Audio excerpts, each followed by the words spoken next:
Alright, so I'm watching a video from Aurini about this guy right here. Well, a response to this guy right here.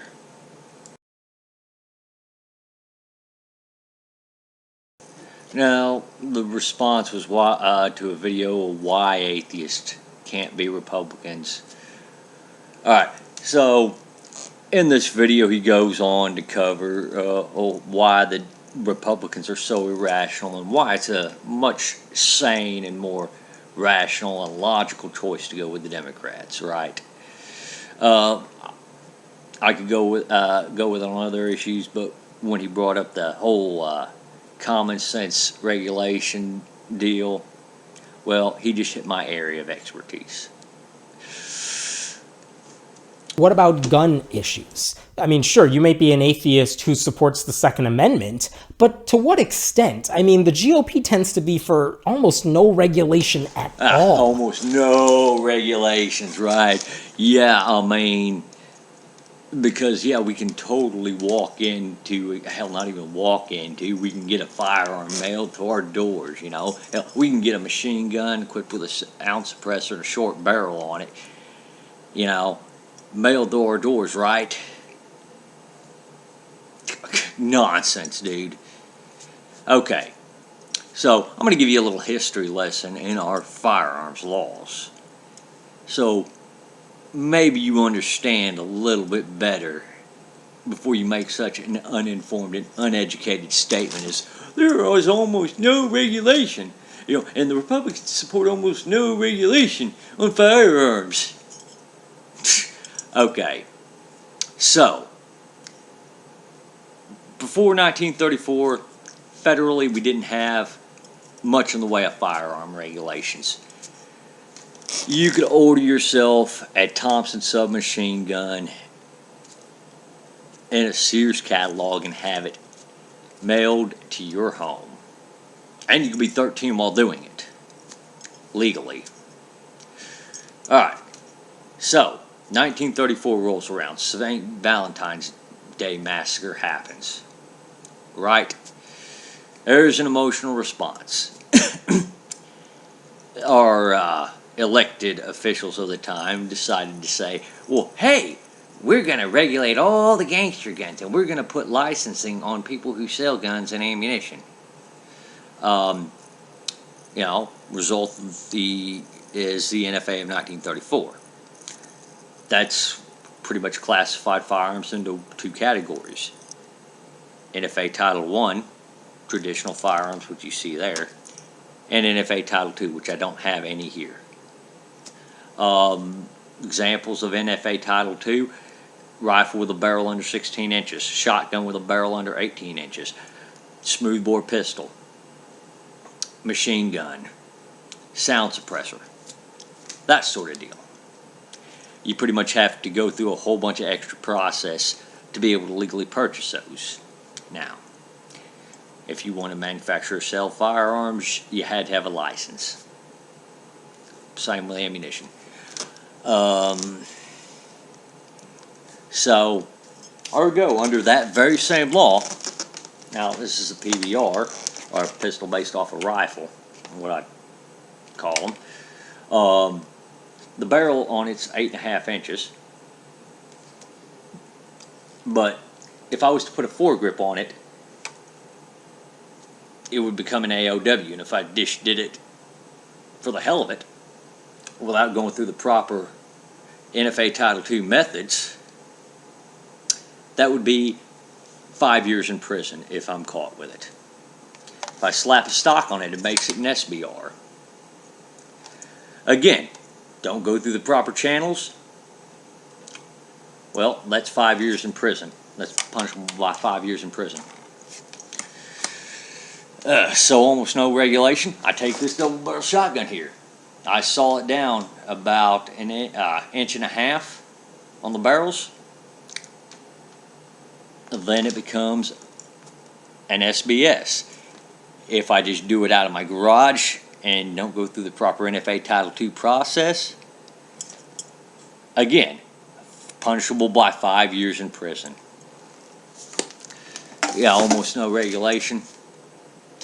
Okay, so fast forward to 1968. We have the Gun Control Act of 1968. That put some more restrictions on imports. It put a lot of restrictions on who could own a firearm.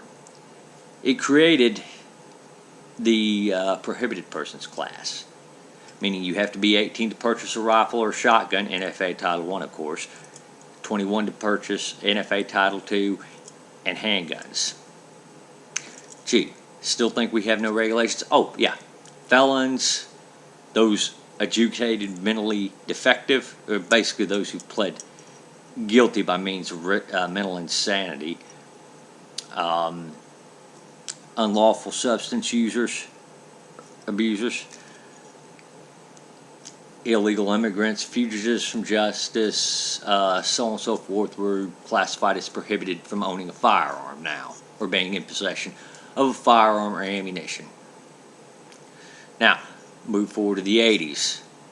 We had the Armed Career Criminal Act, which put extra penalties on your sentence if you committed a crime with a firearm. Now, at this point, I mean, people were starting to realize that the GCA of 68 and the NFA of 34 had a lot of flaws to that law.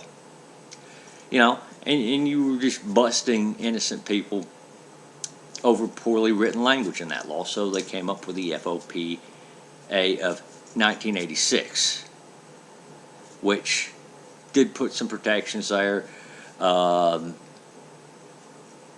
it came with the Hughes Amendment to the FOPA of 1986, which pretty much made it illegal for somebody purchasing a machine gun after 1986 to purchase so for civilian purposes. Pretty much it restricted machine guns to government purposes. And by the way, when I use the term machine gun, I'm using the federal definition of machine gun. That means if you squeeze the trigger, hold it, you get more than one round fired until the firearm either runs out of ammo, malfunctions, or the person who squeezes the trigger releases. Basically anything burst capable or full auto.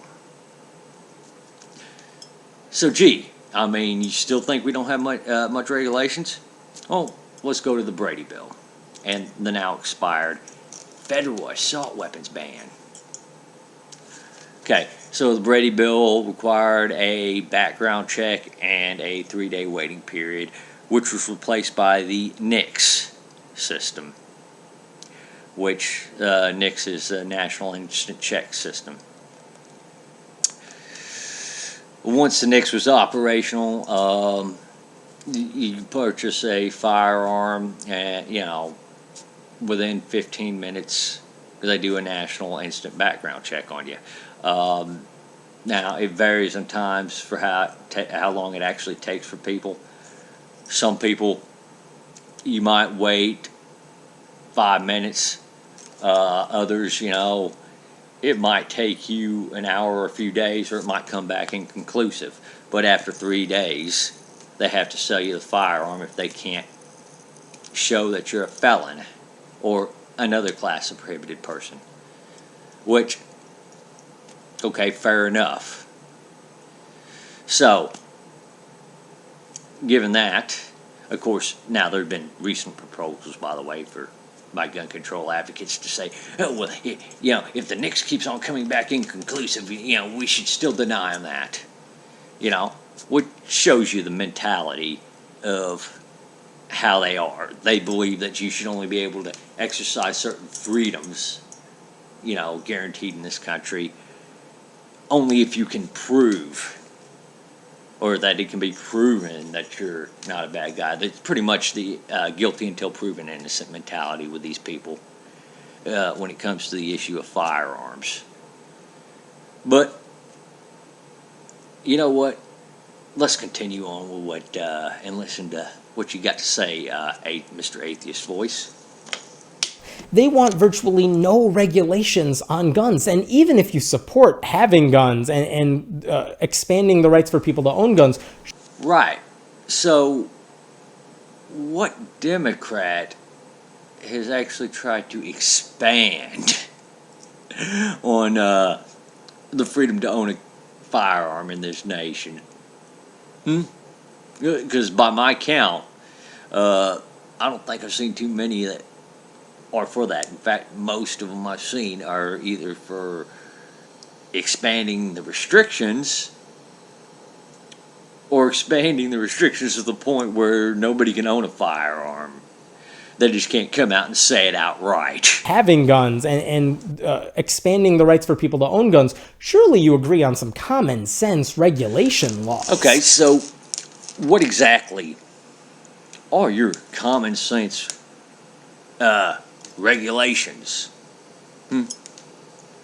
Well, you haven't told me, so all I've got to go by is some of the other things that people who use the very same rhetoric that you do, common sense gun laws, have proposed. So really, what was so common sense about the proposal to ban this round nationwide? Well, because it's big and scary looking? Well, let me use some of the logic that proponents of a ban have stated. Well, you can shoot down a 747 at a mile away while it's flying, with one of these things. That's actually a logic the Brady campaign used. That's actually the argument the Brady campaign used. Now, as big and scary as this thing looks, think about what they just said. Shot over a mile away. Well, a shot like that, even to a skilled marksman, is a tough shot. You have to have your BRM, a basic rifle marksmanship, mastered before you can get into long-range marksmanship. And at that point, you've got to take every little factor into consideration. Your ballistics of your round. For those of you who don't understand, how far you have to cant your barrel up and what arc that round's going to take at that range. Because rounds do not have a straight flight path, regardless of what you may see in the movies. What about the barometric pressure, which is going to change the ballistic arch a little bit? What about winds? Not only at your position, but at the position of the target and everywhere else in between, which is going to change the flight path of that round slightly. What about the Coriolis effect? Well, the turn of the earth, which is going to play a role in there. You see, the fact of the matter is that just the stationary target's hard enough. Shooting moving targets, you got to know how much of a lead to take on that target.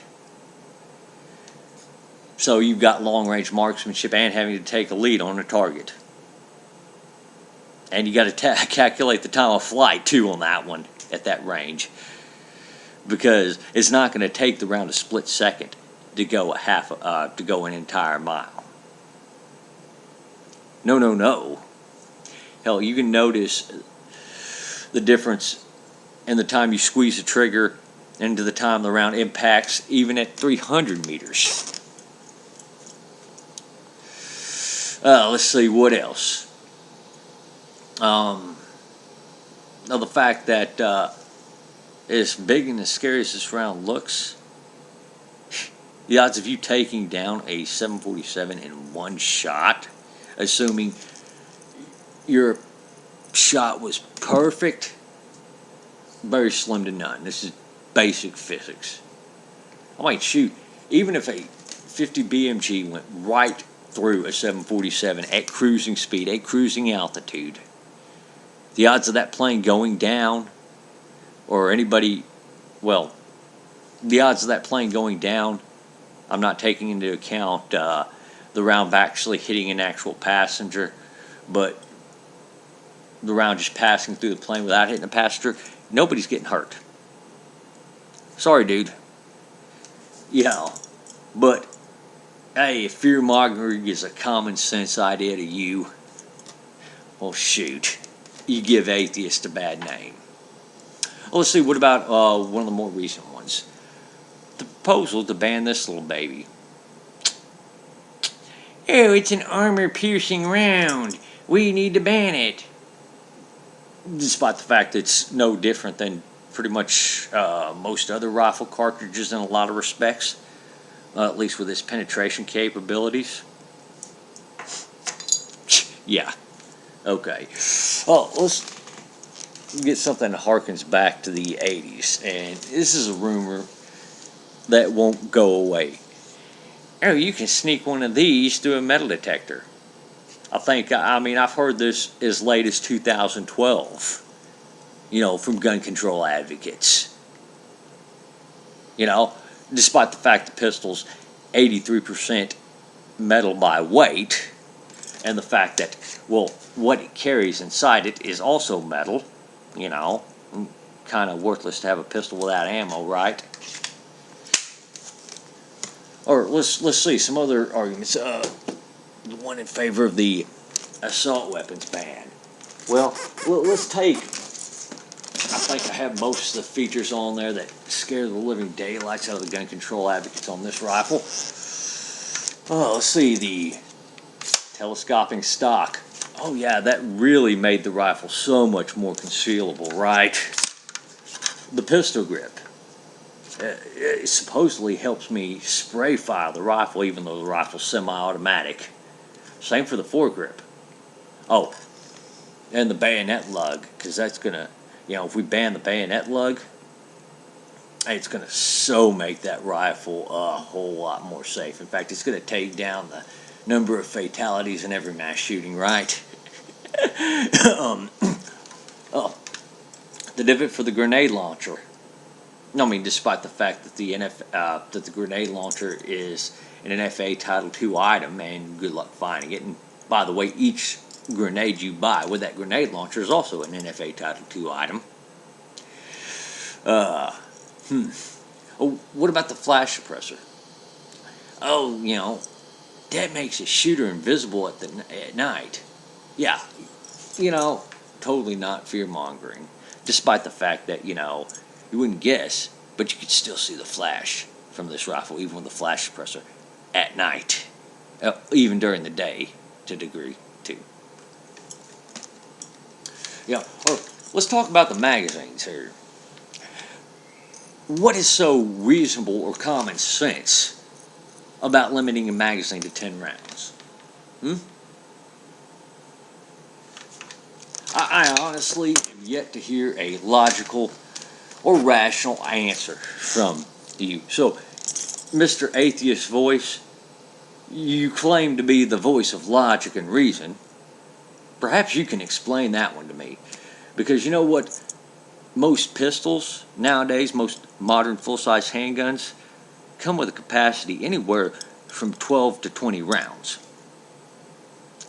So, if you can tell me how banning those magazines over 10 rounds, or 7 rounds if you're in New York, obviously, although I think that was struck down. But if you could tell me how on earth, and by the way, this is a compact pistol and it still has 15 rounds, that limiting the magazine size for people who have pistols or rifles or shotguns protect themselves, how that is somehow common sense, please let me know. I know what you're going to say already. You're going to say, well, mass shooters can kill more people, without reloading. Dude, when you're a mass shooter, you're going after generally unarmed targets, people that aren't expecting you, people that aren't prepared to defend themselves. In most cases, because mass shooters always attack gun-free zones. You have time to reload and still kill a whole bunch of people and get your body count. I mean, a quick magazine change is not that hard. Now, if you're in a situation protecting yourself and you've got like 5 or 6 thugs bum rushing you, you might need it. Hell, even 2 is enough to warrant more than 10 rounds. You know? And by the way, they're on you. They've made the choice. You know? Now, if they turn to run, obviously, then they're no longer attacking you, and you're no longer justified shooting them. But the odds are, if you've shot them a few times, once or twice, and they're still coming, you're going to need to shoot them again because they're not turning to run. They've already made that decision, especially if there's a few of them.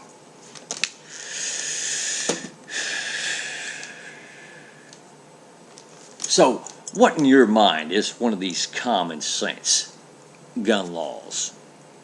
I'm really dying to hear.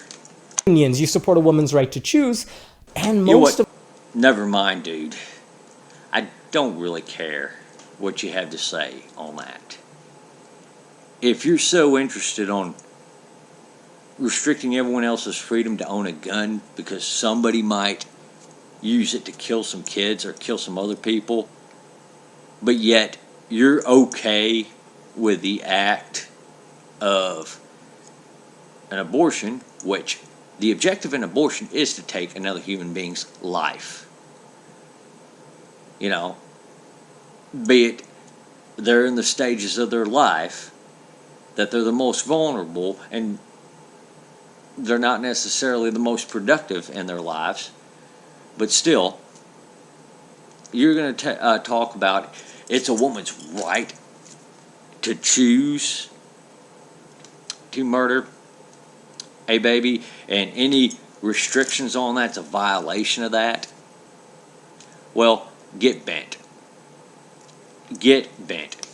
You and the rest of all of you abortion supporting child murderers who want to sit there and preach to me about owning guns because a few people have misused them to kill somebody else.